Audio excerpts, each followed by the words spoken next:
Vande Mataram 9th class. I am Anita Setia, your maths teacher from Sarvitkari Vidya Mandir, Fazilka. Today we are going to start chapter 2. The name of our chapter is polynomials. Polynomials are algebraic expressions which have many terms. Many terms means 1, 2, 3 and more. So these are called polynomials. But there are some conditions for to being an algebraic expression a polynomial. So we will discuss about this in exercise 2.1 about this. So our first question is exercise 2.1 page number 32.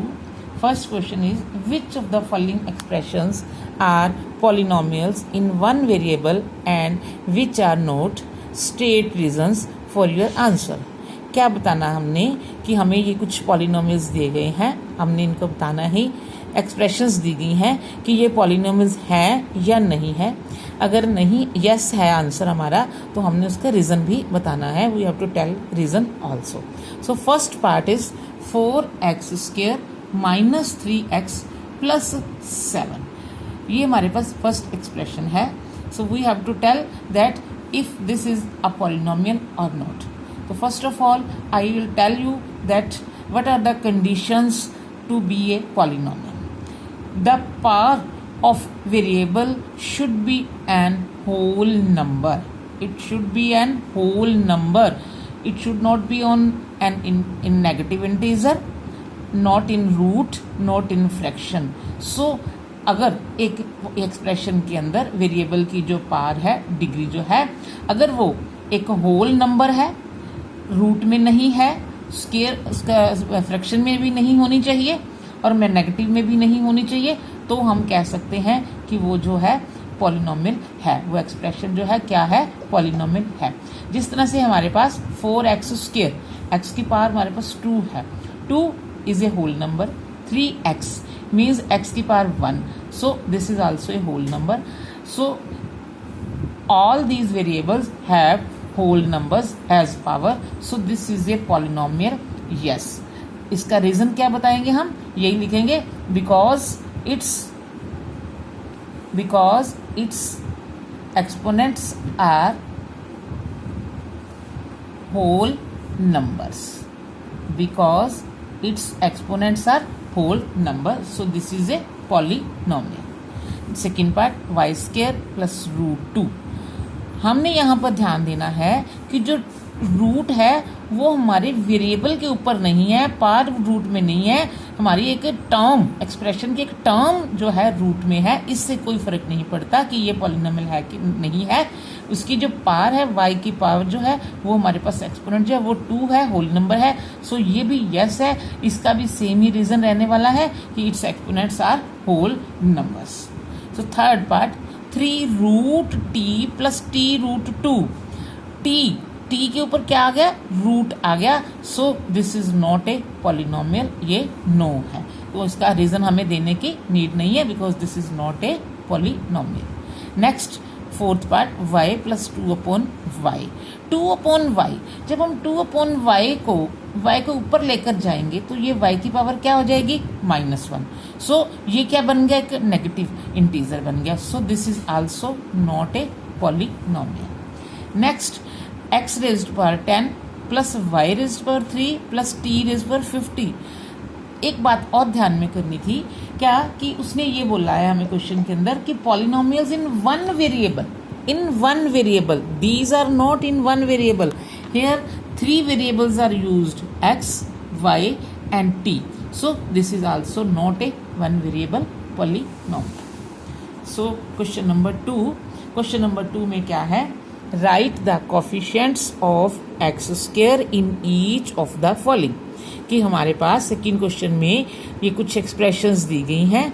इसमें हमने जो x² वाला जो term है उसके हमने coefficient बताने हैं. सो फर्स्ट पार्ट क्या है? 2 प्लस x² प्लस x. तो हम यहाँ पर देख रहे हैं कि x² वाली जो टर्म है ये इसके आगे कुछ भी नहीं है. x² का मतलब क्या है? 1 × x². So 1 is its coefficient. Coefficient of x square is 1. In second part, minus x square 2 minus x square plus x cube के अंदर जो एक्स स्क्र वाली टर्म जो है उसके साथ माइनस लगा हुआ है. Minus x square means -1 multiply x square, so it's coefficient is -1. Third part, pi upon 2 x square plus x. तो हम देख सकते हैं कि एक्स स्क्र के आगे जो नंबर है वो क्या लगा हुआ है, पाई अपॉन 2. तो इसका कोफिशिएंट क्या है, पाई अपॉन 2. अब फोर्थ पार्ट के अंदर हमारे पास एक्स स्क्र वाली कोई टर्म ही नहीं है. √2x -1, लेकिन हम इसके साथ प्लस माइनस कुछ भी लगा के क्या लिख सकते हैं, 0x² लिख सकते हैं. तो इसका मतलब इसमें इसका कोफिशिएंट क्या हो गया, 0 हो गया.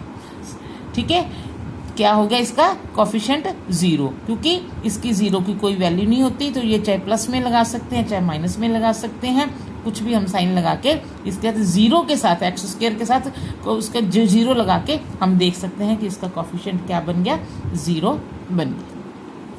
Question number 3, give one example each of A binomial of degree 35 and a monomial of degree 100. तो बाइनोमियल हमने क्या बताना है, बाइनोमियल टर्म बतानी है. बाइनोमियल का मतलब क्या होता है, any polynomial which has 2 terms, that is called binomial. हम कुछ भी लिख सकते हैं, हमारी मर्जी, कोई भी वेरिएबल यूज कर सकते हैं. Suppose we have written x+1, लेकिन उसने साथ में ये कंडीशन रखी है कि इट्स डिग्री शुड बी 35.